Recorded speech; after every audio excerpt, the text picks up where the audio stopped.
Ahora sí, muy buenas noches, estimados amigos. A nombre del grupo Marcos Escudero, es un gusto darles la bienvenida a esta nueva sesión de los diálogos al café. Es una sesión especial porque con esta son 200 sesiones de diálogo que se han venido sosteniendo durante los últimos años, en las que, como saben, se han tratado un conjunto de temas que son relevantes tanto a nivel estructural como a nivel coyuntural, principalmente para pensar Bolivia, pero también para pensar lo que pasa en el mundo de manera más amplia. Hoy vamos a conversar sobre lo que sucede en Ecuador, específicamente sobre la disyuntiva electoral que enfrenta ese país. Como es de conocimiento de todos, el domingo pasado se realizaron elecciones presidenciales en el Ecuador y dos candidatos, el presidente Daniel Noboa y la candidata correísta Luisa González, eh, resultaron en un empate bastante ajustado, pero lo más interesante es que no es un empate cualquiera, sino uno en el cual casi el 90% de los votos están repartidos entre estos dos candidatos más votados, cada uno con el 44% y un poquito de los votos. Esto hace que las elecciones en segunda vuelta, el balotaje que se tendrá en abril de este año sea particularmente interesante. En tanto, es un conjunto de votos relativamente pequeño el que va a ser disputado duramente por el oficialismo que busca mantenerse en el poder y por Luisa González, que busca devolver al Partido de la Renovación Ciudadana al Palacio de Carondelet. Entonces, así las cosas, la elección de abril se pinta como una extremadamente interesante, no solamente Ecuador, sino para toda América Latina. Para hablar del tema tenemos tres panelistas de lujo, quienes han accedido a darnos su tiempo y sus ideas para hablar de lo que está pasando en el Ecuador, y son personas que además conocen bien lo que No, por sucede en supuesto. Bolivia también. Primero tenemos a Flavia Freidenberg. Flavia es politóloga, profesora Ahorita universitaria en en la este momento. Universidad Autónoma de México y es además fundadora de la red de politólogas No Sin Mujeres. Y además Flavia ha estado recientemente, este domingo, en Quito haciendo observación al proceso electoral. Entonces nos va a contar lo que ha visto de manera directa.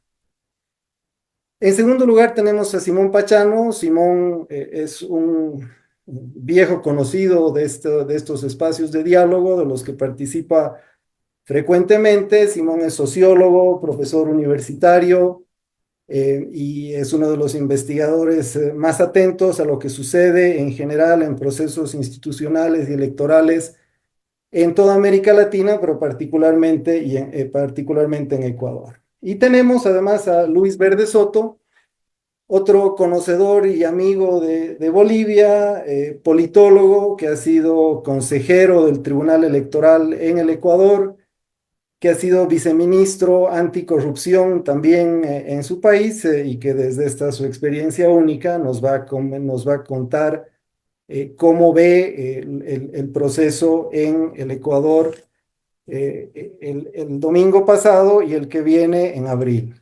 Tenemos 6 preguntas guías que deberían orientar la participación de nuestros panelistas. Por supuesto que son solamente preguntas que orientan la discusión y en ninguna manera son limitativas, así que por favor piénsenlas nada más como un punto de partida y una provocación para el diálogo. Las preguntas son: ¿cómo interpretamos los resultados de la primera vuelta electoral en el Ecuador? ¿Qué tan confiable es el sistema electoral ecuatoriano? ¿Cuáles son los temas que dividen al electorado? ¿Cuán distantes son las propuestas de Noboa y de González? ¿En qué medida juegan en Ecuador las influencias del contexto internacional? ¿Y a qué factores deberíamos estar atentos en la segunda vuelta de dentro de 2 meses?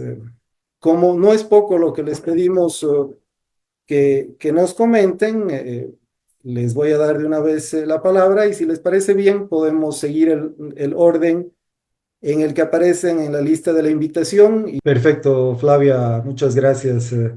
Gracias por darnos una pincelada objetiva de la situación en Ecuador este domingo reciente. Me quedo resaltando como punto de partida sobre el que sigue ahora Simón, la idea esta de que las elecciones, la elección del domingo ha sido una elección tranquila, confiable, bastante regular y de acuerdo a procedimiento, pese a que se ha dado en un contexto de un sistema de partidos débil, de algunos abusos de parte del candidato presidente por encima de la normativa electoral y en un contexto, por supuesto, de polarización y de crisis de seguridad que definitivamente no contribuye a generar un ambiente favorable para un proceso electoral bien conducido. Pero pese a eso, partimos de un proceso electoral regular, confiable y con alta participación. Simón, por favor, cuando estés listo. Gracias, gracias Daniel. Bueno, nuevamente buenas tardes, gracias por la invitación. Un gusto compartir este diálogo, esta conversación con Flavia y con Luis y con ustedes, por supuesto. Ahí está, ¿no? Muy bien. Bueno, yo voy a tomar la posta de lo que acaba de plantear Flavia. Ella ha hecho ha dado un panorama general de las elecciones y con algunos aspectos que me eximen a mí de profundizar más en eso. Y yo voy a partir precisamente de lo que ella señalaba del famoso clivaje, como se lo ha dado en llamar tanto en los medios de comunicación como en los medios políticos, el clivaje correísmo-anticorreísmo como eje ordenador de la competencia política. Se suponía que esta confrontación no estaría ya presente en esta elección y que más bien se iban a imponer otro tipo de temas, otro tipo de debates, pero de alguna manera esto volvió y volvió no solo por el anticorreísmo que ha venido imponiéndose en los últimos tiempos, sino yo creo también por propia decisión del correísmo de forzar la elección, a forzar a que la elección se mueva dentro de ese eje. Este tema es importante tomarlo en cuenta porque, como digo, es el que ordena a la competencia y porque lleva a entender una serie de los aspectos que se presentaron en esta elección. Para comprender eso de mejor manera, creo que es conveniente ver qué pasó en las dos elecciones anteriores. ¿Por qué en las dos anteriores? Porque en esas elecciones se jugaba ya precisamente esta confrontación entre correísmo y anticorreísmo, mucho más que en las anteriores, porque en estas ya no estaba presente Rafael Correa y porque había la posibilidad realmente de disputar la presidencia al correísmo que había ganado en las elecciones anteriores desde el año 2006 en adelante. ¿Y qué es lo que sucedió en el año 2021? Ustedes tienen ahí que el candidato correísta, Arauz, obtuvo un 33% prácticamente, con una diferencia de casi 13 puntos, 12,98, con su inmediato seguidor Guillermo Lasso.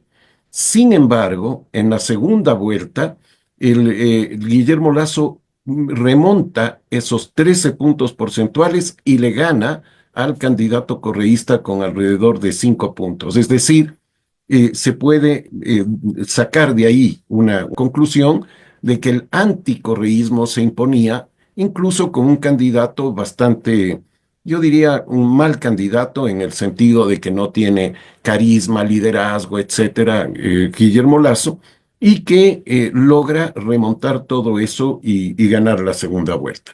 Pero el otro aspecto que llama la atención y que es importante considerar para lo que viene después en la elección actual es la presencia de dos candidatos más con votaciones relativamente significativas, ¿no? Me refiero al tercero y al cuarto, no voy a abundar en los nombres para no confundir, pero que tienen que pelea incluso el tercero, pelea el segundo puesto con Lazo y se define a último momento en un reconteo de votos, en fin. Es decir, que había una cierta competencia más allá del correísmo, anticorreísmo, había competencia dentro del propio anticorreísmo y que tiene además otro tipo de connotaciones, no solo esa de ser anticorreísmo, sino que, por ejemplo, ahí estaba el voto indígena y el voto joven que llevan a Yacu Pérez, que es el tercero, a tener ese desempeño bastante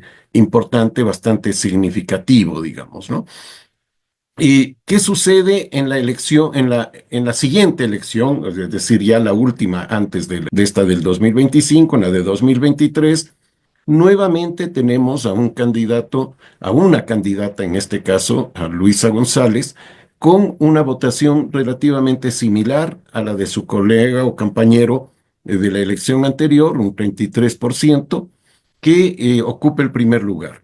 Y el segundo lugar lo ocupa Daniel Noboa con un 23, 20 y tanto por ciento, ¿no? Es decir, ya hay una votación un poquito mayor del anticorreísmo y hay dos candidatos adicionales que tienen votaciones también que relativamente significativas en términos de la distribución de la votación, en fin, ¿no? Que es el candidato que fue asesinado de Villavicencio, que sin embargo constaba en la papeleta, a nombre de, digamos, ese puesto lo ocupa un colega de él, Zurita, pero el nombre de Villavicencio queda en la papeleta y se vota por Villavicencio, que ocupa el tercer lugar, y Jean Topic, digamos, un émulo de Bukele en Ecuador, que ocupa el cuarto lugar.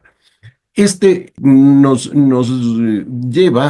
llevaría, no voy a entrar en detalle, pero nos llevaría a analizar más detenidamente los diversos factores que llevaron a esta distribución de la votación. Como ustedes ven, no hay lo que se ha visto en la última, que es este vacío después de los dos primeros, sino que hay una competencia más pluralista, digamos, más plural y que está atravesada por otros temas, como señalaba también para la elección del 2021, ¿no?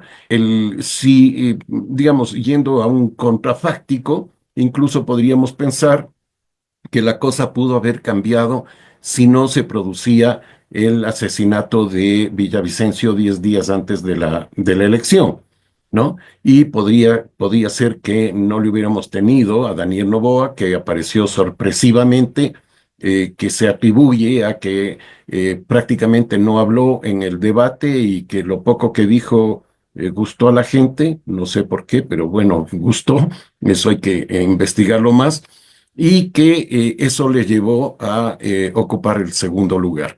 En la segunda vuelta, nuevamente se revierte el resultado y gana el que había llegado segundo en la primera vuelta, es decir, Noboa, con una diferencia de unos, si no me equivoco, unos 3 o 4 puntos, ¿no?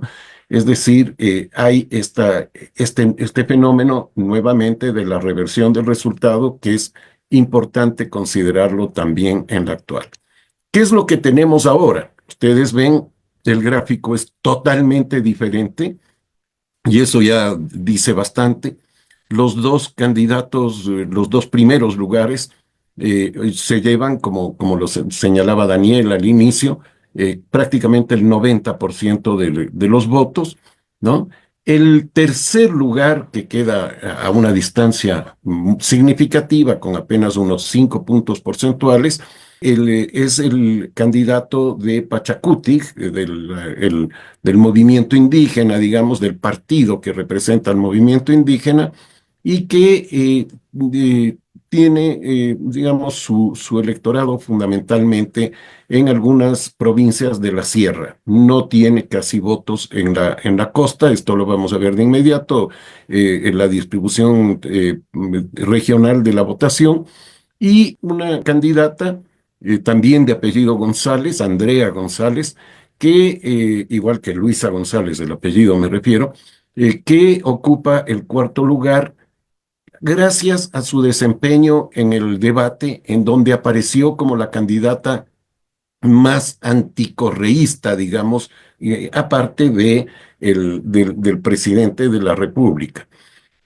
¿Por qué? ¿Por qué? ¿Cómo se explica esta concentración de la votación en los dos candidatos? Bueno, yo creo que, insisto en lo del clivaje correísmo-anticorreísmo, y me parece que de alguna manera tuvo algún impacto lo que señalaba Flavia de esto de la campaña que se hizo de ir a una sola vuelta. Y lo hizo básicamente el presidente candidato Noboa, pero lo hizo también la candidata de Rafael Correa, Luisa González. Es decir, los dos dijeron siempre hay que ganar en una sola vuelta, y esto tenía que ver con el agotamiento de la gente, de los votantes, respecto a la cantidad de elecciones que hemos tenido en los últimos años.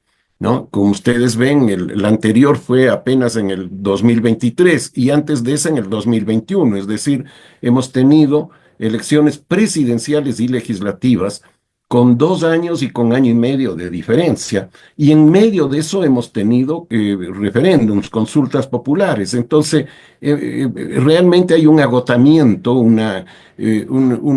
sí, un agotamiento de la gente, ¿no? Que quiere dedicarse a otras cosas, que no está preocupada de la política, en fin, ¿no? Con este tema y por lo tanto caló el llamado al voto útil, de lado y lado.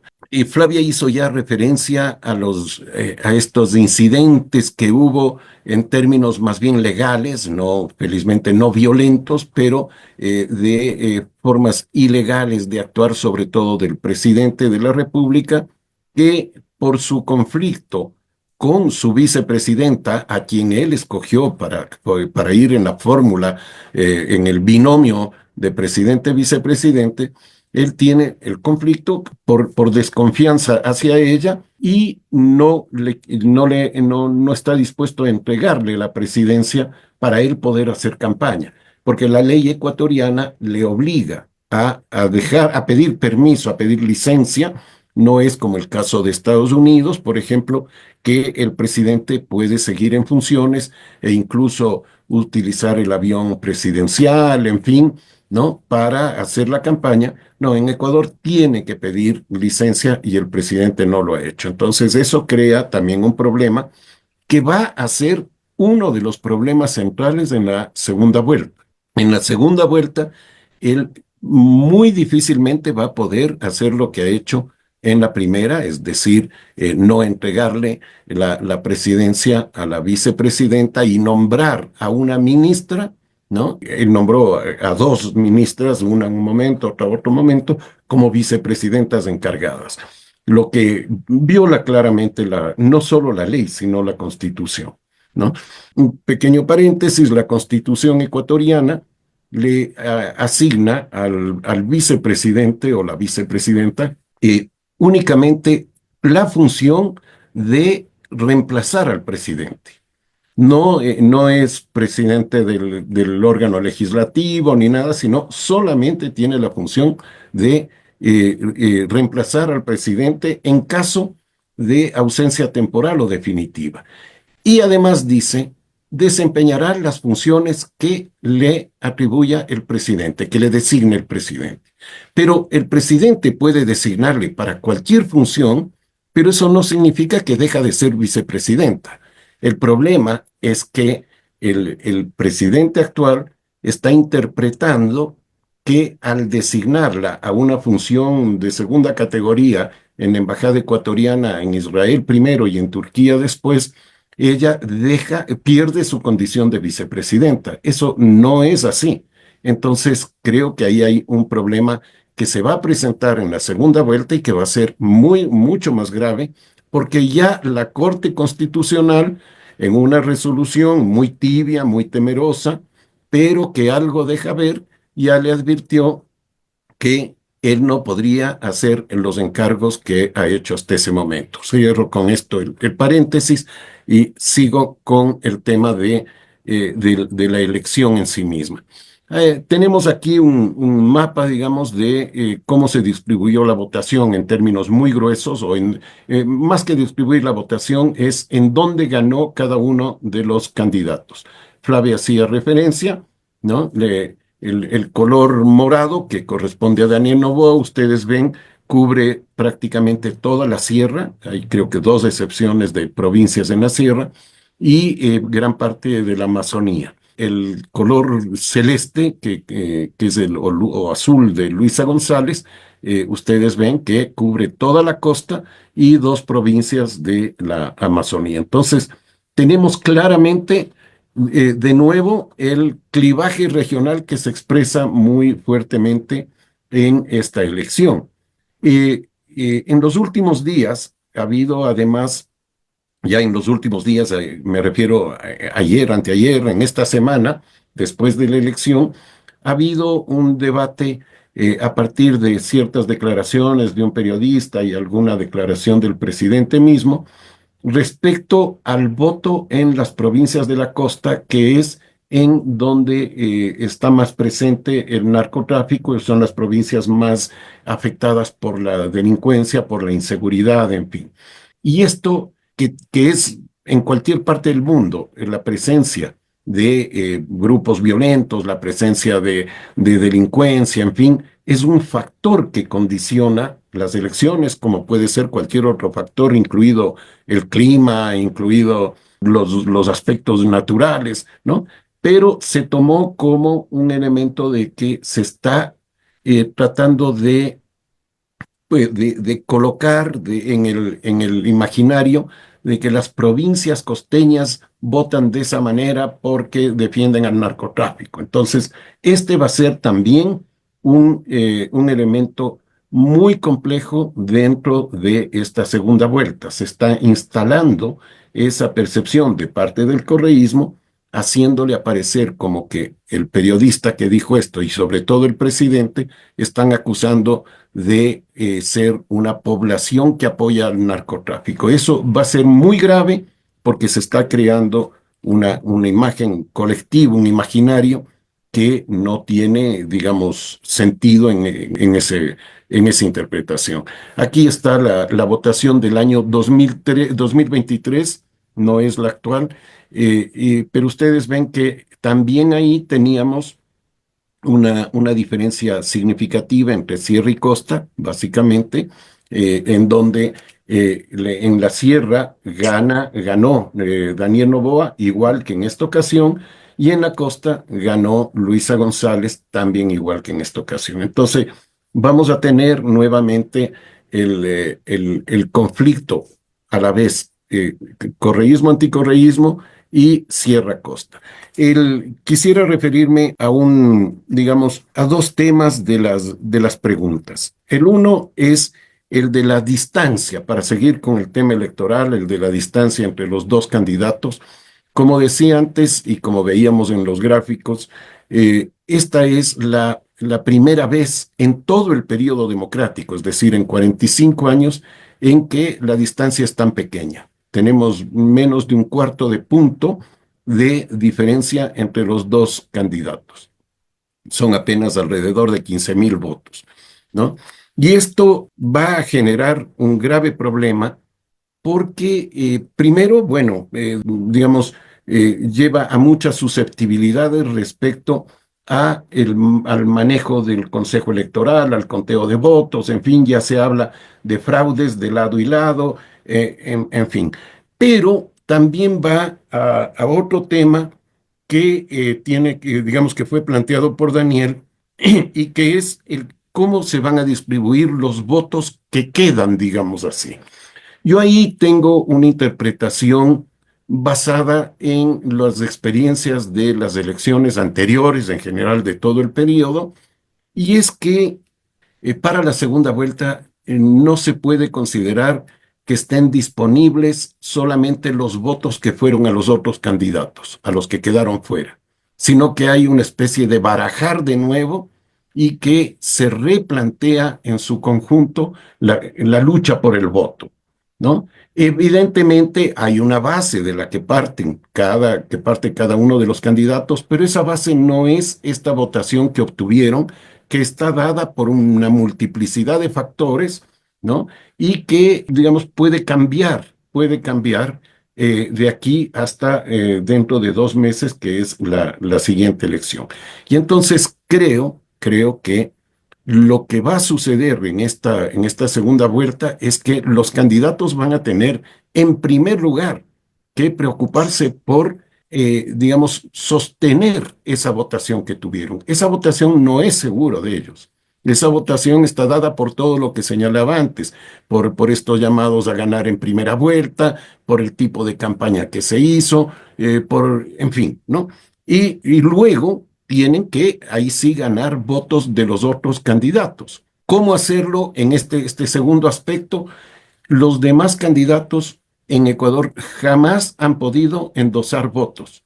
No tienen la capacidad de hacerlo porque no tienen organizaciones políticas. Son estos Airbnb o Uber, como señalaba Flavia, ¿no? Que no tienen, que son apenas, digamos, títulos, nombres que se han registrado en el Consejo Electoral y que no tienen vida y que alquilan su nombre para la elección. De los 16 candidatos, solamente 4 habían tenido una cierta trayectoria dentro de las organizaciones, me niego a decir los partidos, de las organizaciones que los candidatizaron. Los otros 12 no tenían ninguna relación con las organizaciones que los candidatizaron. Entonces, es imposible pensar en una posibilidad con organizaciones tan frágiles, una posibilidad de endoso de votos. Entonces, creo que lo que se nos viene es una campaña muy compleja, una campaña que va a estar sometida, yo creo, a aspectos muy de campaña sucia, esto de acusaciones, esta acusación a la que me refería, de lo del narcotráfico, en fin, que creo que van a ser muy graves y posiblemente, y espero que no sea así, va a tener algunos tintes de violencia, como tuvo la campaña del año 2023. Espero que no se llegue a esos niveles. Yo dejaría hasta ahí y muchas gracias.